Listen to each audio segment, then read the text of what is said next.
Hey, salut à toi, moi c'est Jérémy et je te souhaite la bienvenue sur ce nouvel épisode de ma chaîne Matcha Manga, le podcast où l'on parle manga et tout ça, le temps d'un matcha. Alors tu l'as certainement vu dans le titre de l'épisode, mais aujourd'hui on va se faire une petite review One Piece pas piqué des hannetons.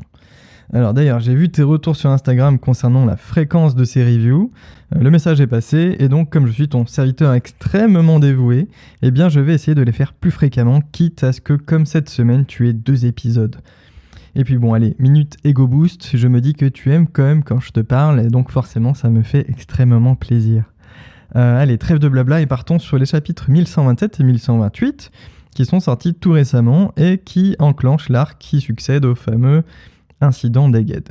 D'ailleurs, concernant le déroulement de cet épisode, je vais faire au plus simple. En première partie sur le 1127, deuxième partie sur le 1128, et enfin un petit peu mes conclusions et ce que j'attends pour la suite. Alors tout d'abord, petit rappel des événements, on se quittait dans le 1126 sur Shanks, qui venait de pulvériser Bartholoméo, qui est un acte qui me posait personnellement un peu question quant aux possibles répercussions à venir. Du genre, est-ce que ça va brouiller Luffy et Shanks ? Est-ce qu'il va en avoir vent du coup Luffy ou pas du tout ? Bon, je te spoil, mais on n'aura pas la réponse dans ces chapitres. À mon avis, on le saura bien plus tard, comme d'habitude, un peu dans les entre-arcs. Du coup, sur la fin de ce chapitre 1126, on avait toute une partie des Mugiwara qui avaient disparu du bateau des géants, là, qui retournait sur Elbaf. Et comme je le pressentais, du coup, c'est bien le groupe originel, c'est-à-dire Luffy, Zoro, Usopp, Nami et Chopper qui sont concernés. On terminait sur l'image d'ailleurs de Nami en tenue de géant / viking, qui était dans une sorte de château Lego sans plus d'informations que ça. Alors, a-t-on eu plus d'éléments de réponse dans le chapitre à venir ? Du coup, c'est ce que l'on va voir maintenant. Alors, pour commencer, dans le chapitre 1127, on découvre du coup des conversations entre péons lambda qui vont balancer quelques mots-clés qui définiront certainement la suite des événements. On va parler déjà de l'arbre monde. D'ailleurs, dans les kanji se prononce Yggdrasil. Et il serait aussi mention du dieu soleil qui devra être averti car du coup l'arbre, donc l'arbre monde, est en flammes. Et on n'a pas de la raison ni rien, mais en tout cas c'est le début de l'intrigue de cet arc. Par la suite, on va retrouver Nami qui est dans un château du nom de Big Stein. Big Stein, tu l'appelles comme tu veux. Alors ce nom personnellement ne m'évoque pas grand chose, même après quelques recherches, donc pas sûr que c'est une réelle importance, ça doit juste être un nom balancé un peu comme ça. Et du coup dans ce château, elle va croiser toute une panoplie d'animaux et d'insectes géants, donc que ce soit du coup des abeilles, des hérissons, ou même un chat-lion. Au début je pensais que c'était un chat et un lion, mais non, c'est un chat un peu vénère quoi. Et tout ça sans que l'on ait de réelles explications en vérité. On va ensuite successivement retrouver Usopp, qui au lieu de la sauver comme un brave guerrier, va se faire exploser comme d'habitude. Puis bien sûr, le reste de la troupe vient à leur secours avec une triple attaque qui me rappelle d'ailleurs Alabasta, entre autres, avec la combinaison du trio de tête. Je me rappelle plus comment il avait appelé à l'époque, parce que du coup, la prime de Luffy n'était pas encore à 100 millions, pardon.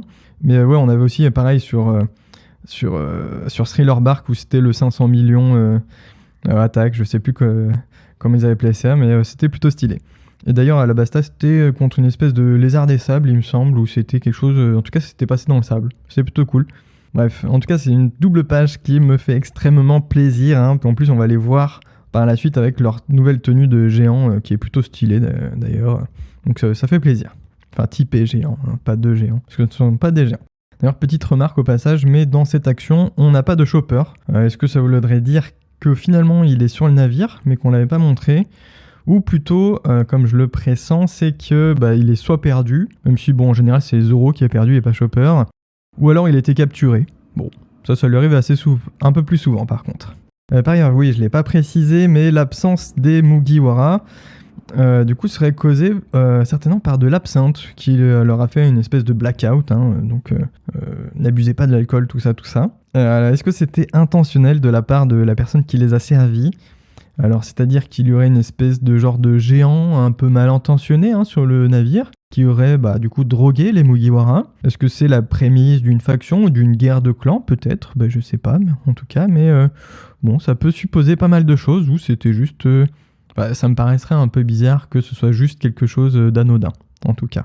Alors, en conclusion, du coup, aussi, tout porte à croire que l'on est bien sur une île des géants, sans forcément être à Elbaf, puisqu'il n'y a rien qui y ressemble un petit peu, parce qu'on avait déjà vu Elbaf dans le flashback de Big Mom, de mémoire, hein, il me semble que c'était à Elbaf qu'elle était. On attend la confirmation bien sûr, mais du coup entre l'Arbre Monde, le Deux Soleils, les animaux géants et les nouvelles tenues, hein, on a quand même pas mal d'indices qui vont aller dans ce sens. Ouais, peut-être que le 1128 va nous donner davantage d'éléments de réponse.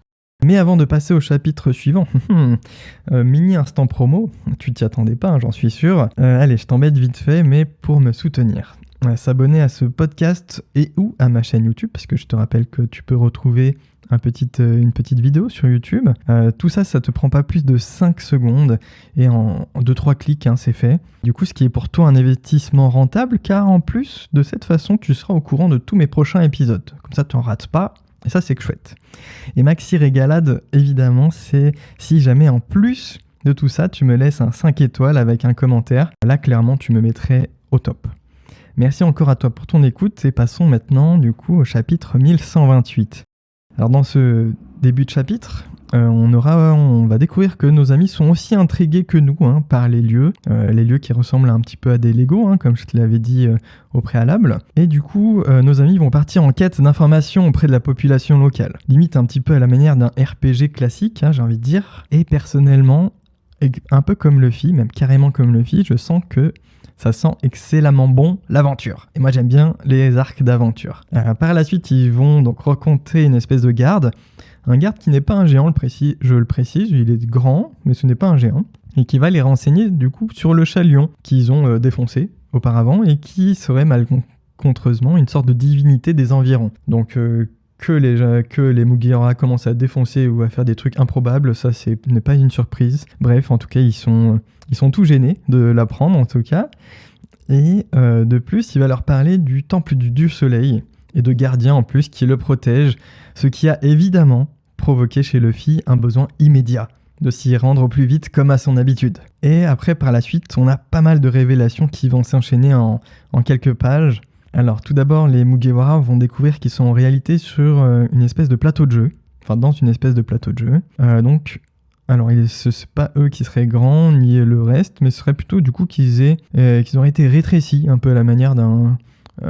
c'est quoi, c'est Maman j'ai rétréci les gosses, un truc comme ça, le film, je me rappelle plus du nom exact, mais c'est un peu le délire. Et du coup ils auraient rétréci afin de pouvoir devenir des personnages pouvant intégrer cet espace. On sait pas trop comment, hein, ce serait certainement l'objet d'un fruit du démon, évidemment. Mais pour le moment, on n'a pas plus d'informations que ça. Ils vont ensuite retrouver Chopper en bonne et due forme. Chopper qui était donc juste enchaîné à je ne sais plus quoi. Bon bref, il a été enchaîné. Les Mugiwara l'ont sauvé. Ça se passe hors caméra, hors champ. Mais bref, en tout cas, il a été sauvé. Il va rejoindre le groupe comme je l'imaginais. Hein. Donc on a bien le groupe originel qui a été rétréci et qui est sur ce plateau.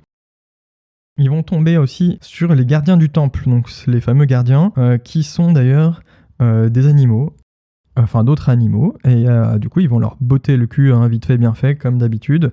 Et d'ailleurs, sur ce sujet, je sais plus comment on dit, bref. Petit aparté sur Luffy qui se transforme encore directement en Gear 5. Alors bon, personnellement, j'espérais qu'on le voit un petit peu moins sous cette forme, en tout cas de manière plus ponctuelle. Mais là, clairement, il faut s'attendre à le voir d'entrée de jeu à chaque combat, hein, limite. Même si, bon, là, il arrive, il se met en Gear 5 pour botter le cul d'un serpent géant.